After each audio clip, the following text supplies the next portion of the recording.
Hello மக்களே, welcome to Delhi tax. எல்லாருக்கும் happy morning. இன்னைக்கு எபிசோட் காவேரி வந்து வீட்டில் இருக்க எல்லாருக்கிட்டையுமே வந்து தெளிவாக சொல்லிட்டாங்க. அந்த பையன் வீட்டிலேருந்து நாளைக்கு வருவாங்க, நான் அவனை தான் கல்யாணம் பண்ணிக்க போகிறேன், எனக்கு பிடிச்சிருக்கு அப்படின்னு சொல்லிட்டு. பட் சாரதா அம்மாலேருந்து எல்லாரும் கோவப்படும் போது அவங்க சொன்ன ஒரு வார்த்தை, உங்கள் மற்ற பொண்ணுங்களுக்குலாம் வந்து நல்ல பையனாக தானே பார்த்து கல்யாணம் பண்ணி வச்சுருங்க, எனக்கு மட்டும் ஏன் ரெண்டாவது தரமாக கொடுக்கணும்னு பார்க்குறேன் அப்படின்னு கேட்கும்போது எல்லாருக்குமே வந்து ஒரு மாதிரி ஃபீல் ஆகிட்டாங்க. என்னை பொறுத்த வரைக்கும் காவேரி சைட்லேருந்து பார்க்கும்போது, பிகாஸ் அவங்களுக்கு எந்த ஒரு மெமரியுமே வந்து இன்னும் ரீகெயின் ஆகலை, பழசில் நடந்தது எதுவுமே தெரியாது இல்லையா.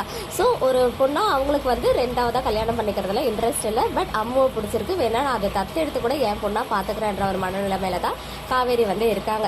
ஸோ அவங்க சைட்ல இருந்து பார்க்கும்போது அது வந்து எனக்கு தப்பா தெரியல. அண்ட் இன்னொரு சைட் அம்மா வந்து ரொம்ப ஃபீல் பண்றாங்க. ஏன்னா அவங்களுக்கு வந்து தெரிய வந்துடுச்சு, காவேரி மிஸ் இங்க விஜய கல்யாணம் பண்ணிக்க போறதில்லை, எங்க வீட்டுக்கு வர போறதில்லை அப்படின்னு சொல்லி.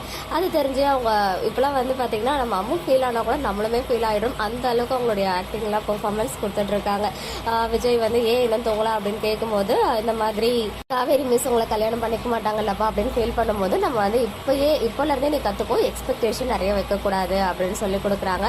அது மட்டும் இல்லாமல் அவங்கள அழகாக கன்சோல் பண்ணி அவங்க மார்பில் சாய வச்சு படுத்துக்கிட்ட அந்த ஒரு சீன் வந்து ரொம்பவே நல்லா இருந்துச்சு பார்க்கறதுக்கு.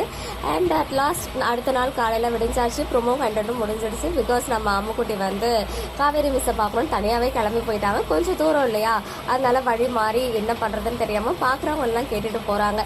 ஸோ அதுக்கப்புறம் வழியில் நிவின் பார்த்துட்டு அம்முக்குட்டியை ஏற்கனவே பார்த்ததுனால அவர் வந்து கரெக்டாக எங்கே போகிற அப்படின்னு கேட்கும்போது காவேரி மிஸ்ஸை பார்க்கணும் அப்படின்னு சொன்னதும் விஜய்க்கு வந்து இன்ஃபர்மேஷன் கொடுத்து, விஜய் வந்து அம்முக்குட்டியை பார்த்ததும் அப்படியே அந்த கொஞ்ச நேரம் காணாமல் போனாலும் நமக்கு அந்த தவிப்பு இருக்கும் இல்லையா. ஸோ கிடைச்சதும் அத்தனை கிஸ் பண்ணி ஏன்டா இப்படி பண்ண அப்படின்னு கேட்கும்போது அவங்க எல்லாத்தையும் சொல்றாங்க. இந்த மாதிரி காவேரி மிஸ்ஸை பார்க்க போனா அவங்க கல்யாணம் பண்ணிக்க போறாங்க இல்லையா.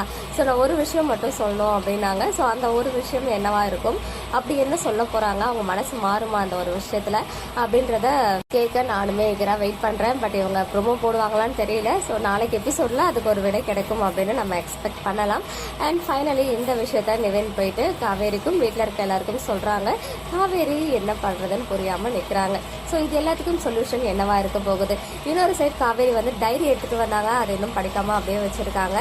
அண்ட் அந்த பையன் வீட்டுல இருந்து வந்தாலும் யாரும் பயப்பட வேண்டாம் இல்லையா. ஸோ அவரையோ இல்லை அவங்க ஃபேமிலியோ தனியாக கூப்பிட்டு காவேரிக்கு பழசா என்னெல்லாம் நடந்துச்சு, ஆல்ரெடி மேரேஜ் ஆகி அவங்களுக்கு ஒரு குழந்தையா இருக்குன்றத சொல்லுவாங்களா, இல்லை அதையும் மறைச்சி கல்யாணம் வரைக்கும் கூப்பிட்டு போயிட்டு லாஸ்ட் மினிட்ல கல்யாணத்தை நிறுத்தி நம்ம விக்காக்கும் மேரேஜ் ஆகுமா, இந்த மாதிரி நிறைய கேள்விகள் நம்ம மைண்ட்ல ஓடிட்டு இருக்கு. இது எல்லாத்துக்கும் பதில் நம்ம டீமுக்கு தான் தெரியும். ஸோ எபிசோட் பார்த்து தெரிஞ்சப்போம் அதுக்குள்ள ஒரு ப்ரோமோ கொடுத்தா நல்லா இருக்கும். இன்னைக்கு எபிசோட் பார்த்தீங்கன்னா உங்களுடைய ஒப்பீனியன்ஸ் கமெண்ட்ல சொல்லுங்க.